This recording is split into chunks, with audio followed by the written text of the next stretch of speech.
My name is Johannes. Oh, hello there. Hi, I'm Daniel. Hi, my name is Shobadeli. Our group will be discussing a section of a recent report about how race is currently talked about in the media and other public spaces. This report, Moving the Race Conversation Forward, was released by Race Forward in January 2014. The Race Forward is an organization whose mission is to build awareness, solutions, and leadership for racist justice. Moving the Race Conversation Forward is a report that describes some of the major problems happening in the media that distract from or stop productive racist discussion in the United States. The report discusses 7 harmful practices used by the media when talking about race. But today we will be talking about one harmful practice commonly used by the media: priority intent over impact. Priority intent over impact is defined by Race Forward as focusing more on the intention of a policy or practice and far less, if at all, on the daily impact on people and communities of color. It is mainly focusing on the intent of policies like stop and frisk rather than on the big impact that it is having on communities.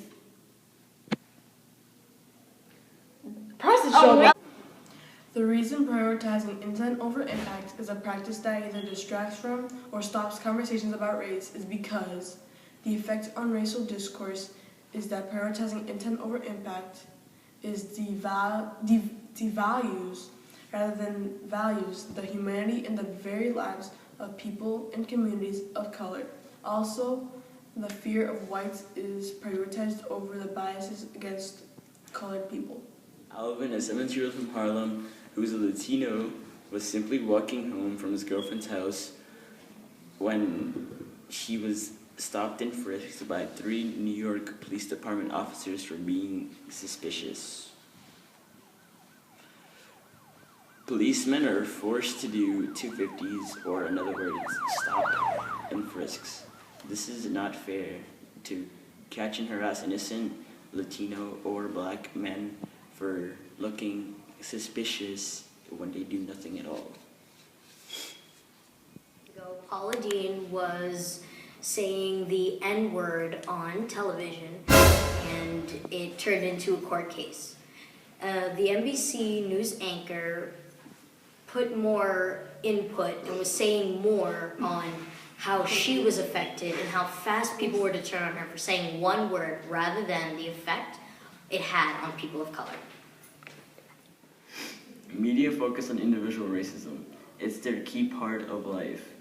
This scene takes place in the form of discriminating policies in criminal justice and immigration system. It's hard for these people to understand individual versus systematic racism.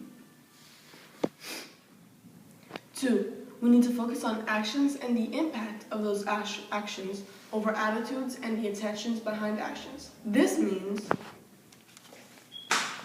focus on actions and impacts rather than attitudes and intentions by using tools such as racial equity impact assessment to guide our racial decisions.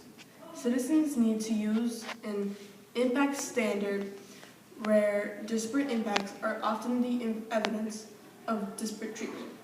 This is what citizens need to focus on. We should focus on impact instead of intent.